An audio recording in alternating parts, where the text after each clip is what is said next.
6 নম্বর চ্যাপ্টারের final suggestion এটা। এখান থেকে তোমাদের দুটো প্রশ্ন থাকে, একটা হচ্ছে 2 মার্কের, একটা হচ্ছে 3 মার্কের।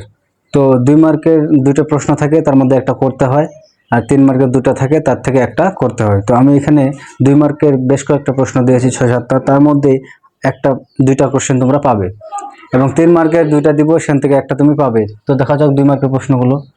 প্রথমে আছে ভূবৈচিত্র্য সূচক মানচিত্র কাকে বলে।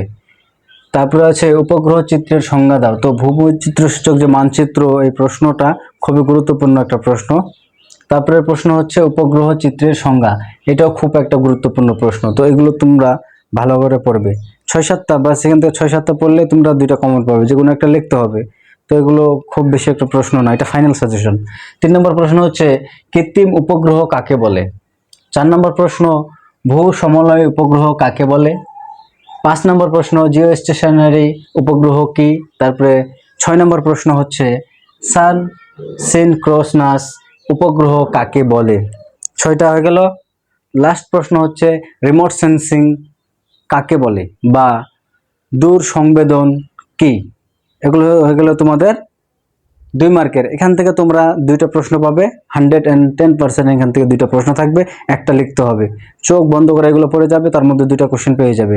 তারপরে তারপর হচ্ছে তোমাদের 3 মার্কের প্রশ্ন। এখানে 3 মার্কে তোমাদের মাত্র 4টা প্রশ্ন কি 5টা প্রশ্ন, 4টা প্রশ্ন দিয়েছি, তার মধ্যে তোমরা দুইটা প্রশ্ন 110% কমন পাবে। প্রথম প্রশ্ন দূর সংবেদন ব্যবস্থা, অর্থাৎ রিমোট সেন্সিং, যেটাকে বলা হয় রিমোট সেন্সিং, যার বাংলা হচ্ছে দূর সংবেদন ব্যবস্থার যে গুরুত্ব, সেগুলো আলোচনা করো। তারপরে প্রশ্ন হচ্ছে দূর সংবেদন ব্যবস্থার সুবিধাগুলি, অথবা মানে ওর যে গুরুত্বটা, সেই গুরুত্ব সেটা আলোচনা, অথবা তার সুবিধাগুলি লেখো।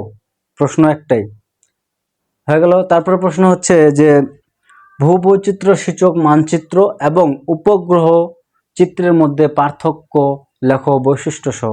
এই প্রশ্নটা তোমাদের খুবই গুরুত্বপূর্ণ একটা প্রশ্ন, ঠিক আছে। কিরকম, যে ভূবৈচিত্র্য সূচক মানচিত্র এবং উপগ্রহ মানচিত্রের মধ্যে পার্থক্য লেখো, এটা প্রায় এসে থাকে এটা প্রশ্ন। তো এটা ভালো করে মন দিয়ে পড়বে। তারপরে প্রশ্ন হলো যে উপগ্রহ চিত্রের সুবিধাগুলি লেখো। উপগ্রহ চিত্রের যে সুবিধাগুলো, সেগুলো তোমাদের লিখতে বলছে। লাস্ট প্রশ্ন হচ্ছে যে জিও স্টেশনারি উপগ্রহ এবং